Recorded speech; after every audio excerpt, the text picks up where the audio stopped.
हरे कृष्णा। आप सबको मोक्षदा एकादशी एवं गीता जयंती की हार्दिक शुभकामनाएं। आज हम मोक्षदा एकादशी एवं गीता जयंती के महात्म्य के बारे में संक्षेप में चर्चा करेंगे। एक बार युधिष्ठिर महाराज ने भगवान श्री कृष्ण से पूछा कि मार्गशीर्ष मास के शुक्ल पक्ष की जो एकादशी है उसका क्या नाम है, उसको करने की क्या विधि है तथा उसमें किस देवता की पूजा की जाती है। तो भगवान ने कहा कि इसको मोक्षदा एकादशी कहा जाता है। यह मोक्षदायिनी होती है। इस दिन तुलसी की मजरी, धूप और दीप के साथ भगवान दामोदर की पूजा करनी चाहिए तथा रात्रि में भगवान कृष्ण की प्रसन्नता के लिए नृत्य एवं कीर्तन के साथ जागरण करना चाहिए।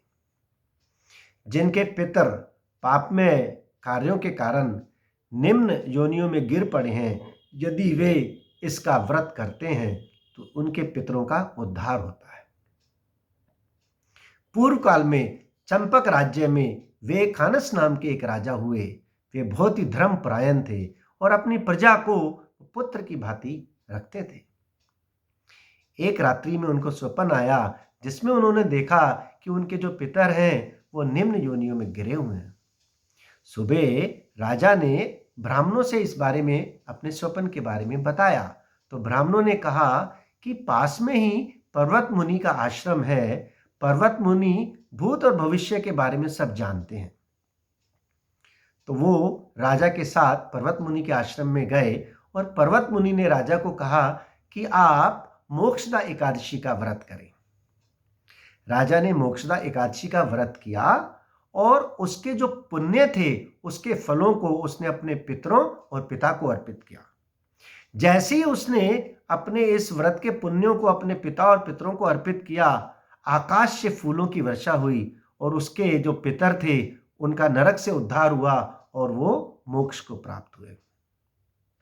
यदि कोई भी व्यक्ति इस व्रत को करता है तो मृत्यु के पश्चात वो मोक्ष को प्राप्त होता है। यदि कोई इसकी कथा सुनाता है और सुनता है तो उसको वाजपेय फल, यज्ञ के फल की प्राप्ति होती है। यह दिन इसलिए भी महत्वपूर्ण है क्योंकि आज से ठीक 5000 वर्ष पहले भगवान श्री कृष्ण ने कुरुक्षेत्र के युद्ध स्थल में अर्जुन को भगवत गीता का आज ही के दिन उपदेश दिया था। भगवत गीता भगवान के मुखारविंद से उच्चारित होने के कारण अत्यंत ही महत्वपूर्ण ग्रंथ है। यह समस्त उपनिषदों का सार है। पद्म पुराण में गीता महात्म्य में के बारे में बताते हुए भगवान मां लक्ष्मी को कहते हैं कि भगवत गीता के जो प्रथम 5 अध्याय हैं वो मेरे 5 मुख हैं और छठे अध्याय से लेकर 15वें अध्याय तक के जो 10 अध्याय हैं वो मेरी 10 भुजाएं हैं। 16वां अध्याय जो है वो मेरा उदर है। 17वां और 18वां ये जो दोनों अध्याय हैं ये दोनों मेरे चरण कमल हैं।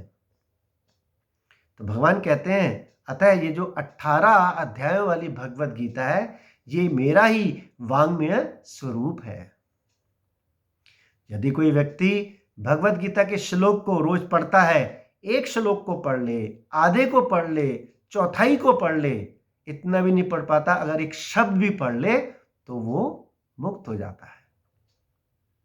भगवत गीता जो है ये अत्यंत ही महत्वपूर्ण ग्रंथ है। समस्त विद्याओं का राजा है, किंग ऑफ ऑल नॉलेज। राज विद्या राजगुह्यम पवित्रमिदम उत्तमम। भगवत गीता पढ़ने से हम पापों से मुक्त होते हैं। 18वें अध्याय के 66वें श्लोक में भगवान जोर देके कहते हैं सर्वधर्मान परित्यज्य माम एकम शरणम व्रजा अहम त्वाम सर्व पापेभ्यो मोक्षयिष्यामि मा शुचा कि हे अर्जुन सब धर्मों का परित्याग कर और एकमात्र मेरी शरण में आ जा, मैं तुझे सब पाप कर्मों के कर्म फलों के बंधन से मुक्त कर दूंगा। मा शुचा, भगवान कहते हैं डर नहीं। भगवत गीता रखना भी शुभ है और इससे हमें ऐश्वर्य की भी प्राप्ति होती है।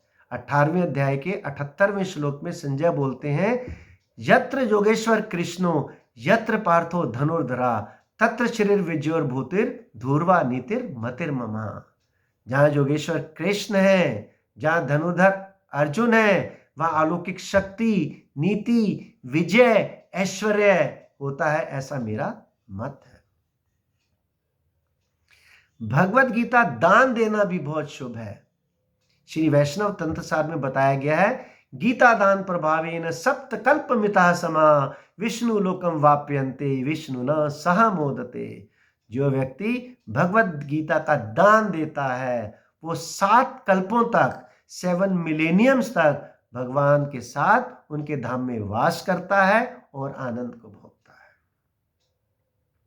गीता जयंती के उपलक्ष्य में इस्कॉन के भक्त पूरे विश्व में बुक डिस्ट्रीब्यूशन करते हैं, मैराथन चलाते हैं। शिला Prabhupada transcendental book distribution marathon की जय। आप सब लोग भी इस बुक डिस्ट्रीब्यूशन में पार्टिसिपेट कर सकते हैं।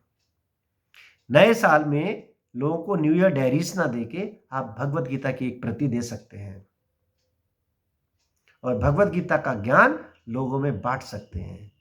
भगवान भगवत गीता के अंत में बताते हैं, जो व्यक्ति भक्तों को यह परम रहस्य बताता है वह जो है मेरे अंत समय में मेरे पास वापस आता है। उससे प्रिय भगवान कहते हैं ना तो मुझे कोई इस संसार में है और ना ही कोई और होगा। हम सब भगवान के प्रिय बनना चाहते हैं ना, तो हम सबको भी बुक डिस्ट्रीब्यूशन करना चाहिए। शिला प्रभुपाद की Shrimad Bhagavad Gita as it is की प्रति आप अपने घर के पास के इस्कॉन सेंटर से, इस्कॉन टेम्पल से ले सकते हैं, नहीं तो आप हमको इस्कॉन फरीदाबाद में कांटेक्ट कर सकते हैं। स्वयं भगवत गीता पढ़िए, लोगों को पढ़ाइए, डिस्ट्रीब्यूट कीजिए, अपना जीवन सफल बनाए और औरों का जीवन सफल बनाए। हरे कृष्णा।